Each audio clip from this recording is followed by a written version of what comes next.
जी नाज़रीन अस्सलाम वालेकुम। लाइफ ऑफ फार्मिलाई के एक और व्लॉग इकॉनमी के ऊपर के जो मैं व्लॉग है उसके साथ मैं हाज़िर हूँ।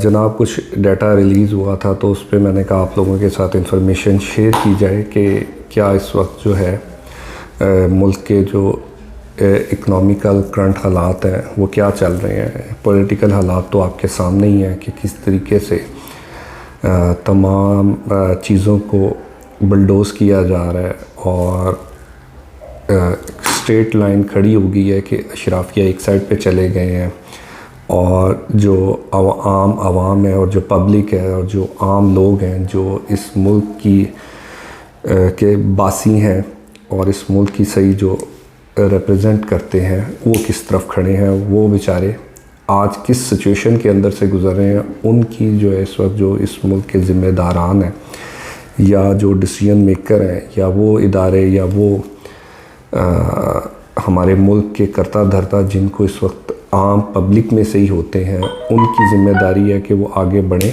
और इस मुल्क के मसाइल के ऊपर जो इस वक्त शदीद इकनॉमिक प्रेशर महंगाई के प्रेशर में हम मौजूद हैं उसके ऊपर कुछ स्टेप टेकअप किए जाएँ। मेरी राय में इस वक्त जो है ना अब जो वाहिद हल है इस मुल्क का इन क्राइसिस से निकलने का वो इलेक्शन के अलावा और कुछ नहीं हो सकता।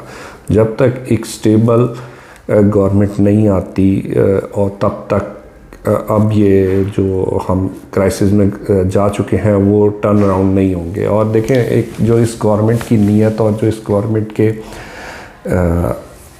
इरादे नज़र आ रहे हैं वो तो आम पब्लिक के लिए बिल्कुल भी नहीं है। वो जिस तरीके से मुल्क के इदारों को, आइन को, कानून को लेके चल रहे हैं वहाँ से साफ जाहिर है कि वो उनको आम पब्लिक की, आम आवाम की और जो इस मुल्क के सही लोग हैं उनकी कोई परवाह नहीं है। वो जो कर रहे हैं वो सिर्फ अपनी ज़ात के लिए और अपने जो उनके ज़ाती एजेंडे हैं उसके ऊपर ही काम कर रहे हैं। तो नाज़रीन अब ज़रा बात करते हैं कि 2022 में अप्रैल में हमारी डिफरेंट चीज़ों की क्या पोजीशन थी और आज अप्रैल 23 में हम कहाँ पे खड़े हैं। जब जनाब अप्रैल 22 में जो इन्फ्लेशन थी, जो महंगाई थी वो थी 12%, आज सर 35% से ऊपर है। जो जनाब एक इंडिकेटर होता है पाकिस्तान रुपये के मुकाबले में यूएस डॉलर अप्रैल 2022 में 182 रुपये का था और अप्रैल 2023 के अंदर ये 290 रुपये से भी क्रॉस कर रहा है और ब्लैक मार्केट में और जो ओपन मार्केट में वो 300 रुपये से भी ऊपर इस वक्त ट्रेड कर रहा है। हमारे जो फॉरेन रिज़र्व थे जिस पे बड़ा किया जा रहा है वो 16.4 बिलियन यूएस डॉलर्स थे उस वक्त और आज ये 4.2 बिलियन डॉलर है। बल्कि हम नेगेटिव रिज़र्व्स के अंदर खड़े हैं। अगर हम तमाम जो पेमेंट्स हम दे देते हैं और हमने अपनी आमदनी नहीं बढ़ाई उसकी वजह से इंटरेस्ट रेट जो 11% था आज 21% हुआ है। एक्सपोर्ट जो 2.8 बिलियन डॉलर की थी आज 2.3 बिलियन डॉलर की रह गई है। रेमिटेंस जो 2.8 बिलियन डॉलर की थी अब रमज़ान का महीना है तो 2.3 बिलियन की रह गई हैं। बॉन्ड यील्ड जो इस मुल्क की जो एक बताती है कि जो हमारा रिस्क क्या है वो 8% था आज 111% पे चले गए। हमारा रिस्क कहाँ पे खड़ा हो गया कोई समझ नहीं रहा इस चीज़। मोडीज़ की रेटिंग जो हमारे मुल्क की थी अप्रैल 2022 में B3 थी आज CAA3 हो चुकी है। हम कितने दर्जे नीचे जा चुके हैं उसके रेटिंग से। फिच रेटिंग B- थी और आज हम CCC- में खड़े हुए हैं। KSE 100 इंडेक्स जो स्टॉक मार्केट का एक बड़ा इंडिकेटर है मुल्क की इकॉनमी के लिए वो 46,000 पे था, 40,000 से नीचे खड़ा हुआ है। FDI जो फॉरेन डायरेक्ट इन्वेस्टमेंट्स होती हैं वो थी 1.32 बिलियन की और आज 784 बिलियन की रह गई हैं। उसके बाद जो GDP ग्रोथ उस वक्त 6% की चल रही थी जो गैलप सर्वे था या इकोनॉमिक सर्वे ऑफ पाकिस्तान बता रहा था आज 0.04 है। उसके अलावा जो वर्ल्ड बैंक की रिपोर्ट्स आ रही हैं, IMF की रिपोर्ट्स हैं, डिफरेंट रेटिंग एजेंसीज की जो रिपोर्ट्स हैं वो जो कह रही हैं वो बता रही हैं कि हम बदतरीन बदहाल तरीन इकोनॉमिक पोजीशन के अंदर खड़े हुए हैं। जनाब लोगों की कमर टूट चुकी है। मैं अपना अगर आपको बताऊं मैं 2 गाड़ियों से एक गाड़ी पे आ चुका हूं। पेट्रोल नहीं अफोर्ड होता, खर्चे अफोर्ड नहीं होते।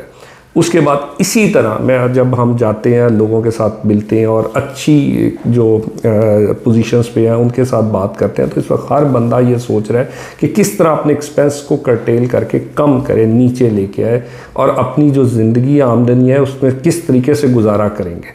ये इस वक्त सिचुएशन हुई हुई है। 1 साल पहले हम सोच रहे थे कि हम अपनी लाइफस्टाइल को इम्प्रूव करेंगे, आज हम कह रहे हैं कि जो हमारे इससे नीचे वाला स्टाइल था हम उसको भी मेंटेन कर लें तो बहुत बड़ी बात होगी।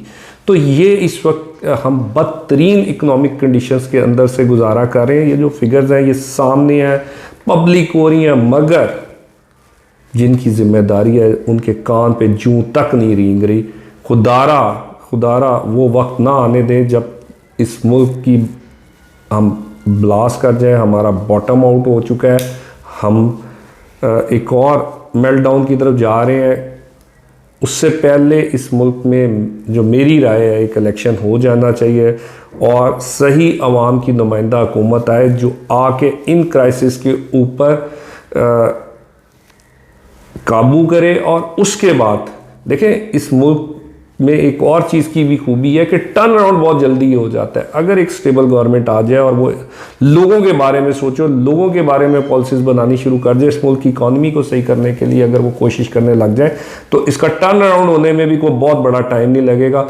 मगर ये जो वक्त है, जो आज जिस हम दौर से गुजरे हैं, ये बड़ा सख्त और क्रिटिकल और मुश्किल दौर है। अल्लाह ताला हम सबका हामी और नासिर हो और हमें इस मुश्किल वक्त से गुजरने की हिम्मत और ताकत दे। आमीन। इंशाल्लाह जल्दी मिलते हैं एक नए व्लॉग के साथ। बहुत शुक्रिया।